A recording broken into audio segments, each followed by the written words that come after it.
Bonjour mes frères et sœurs. Je m'appelle Perle, je rends quelques mots de témoignage. Je vais vous expliquer ce que le Seigneur il a fait dans ma vie. Moi, je m'ai baptisée à l'âge de 16 ans et j'ai 48 ans. Et j'ai resté longtemps dans le monde parce qu'à l'âge de 18 ans, j'ai laissé tomber les choses de Dieu, puis je suis partie dans le monde.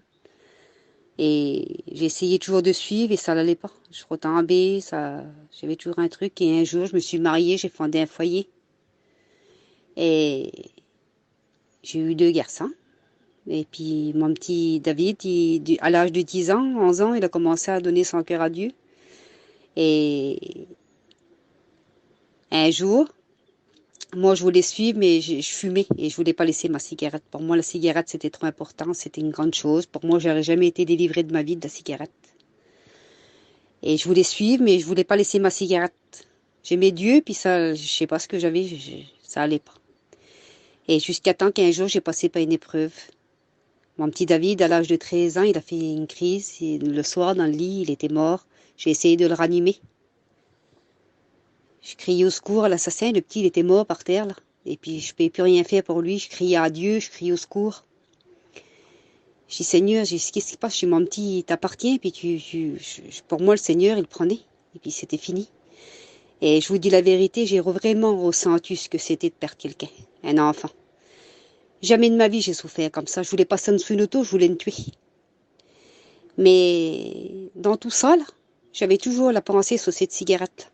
Le petit, il était mort par terre, là, et j'avais toujours la pensée sur cette cigarette. Et jusqu'à temps que j'ai crié à Dieu. Et le petit, je sais pas combien de temps après, ça a duré pour moi une éternité. Le petit s'est réveillé. Je suis partie à l'hôpital avec lui, j'ai resté 2 jours. Comme j'ai revenu, j'avais je sais pas combien de paquets de cigarettes dans le camping. J'ai tout laissé la cigarette. Et puis, ça fait que ce jour-là, j'ai été délivrée de la cigarette. Quand j'ai donné ma cigarette, j'ai été délivrée de la cigarette.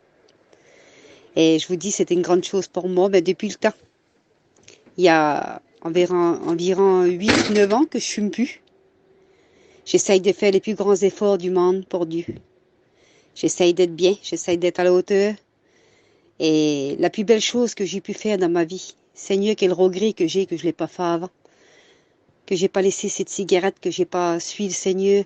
Parce que sans Dieu, on n'a rien du tout. Comment qu'on est inutile sans Dieu? Tous les problèmes qu'on passe avec Dieu, même que c'est des grands problèmes, ben c'est comme si qu'on les a pas ces problèmes-là, parce qu'on a toujours Dieu.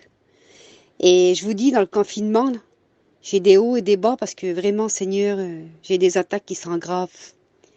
Mais je m'approche quand même de Dieu, je m'approche plus de Dieu. Et je pense tout à toute ma famille qui m'écoute, tous mes tantes, tous mes oncles. Vraiment, je prie pour tout le monde. Et puis, je sais pas ce que j'ai plus d'amour pour tout le monde. J'ai de la compassion pour tout le monde. Je prie pour des personnes que je connais même pas, que j'ai vues comme ça, puis je prie pour tout le monde, pour tout le monde. J'essaye d'oublier personne. Surtout ma famille. J'ai plein de familles qui appartiennent pas à Dieu. J'ai plein de cousins, j'en remets.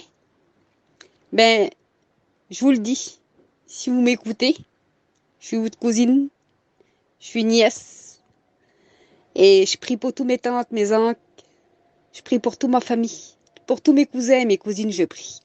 Et pour tous les serviteurs de Dieu, tous ceux-là qui ont besoin de Dieu. Ah ben, je suis pas la plus grande des chrétiennes du monde, mais je prie pour tout le monde et j'essaye d'oublier personne. Que Dieu vous bénisse. À tout le monde.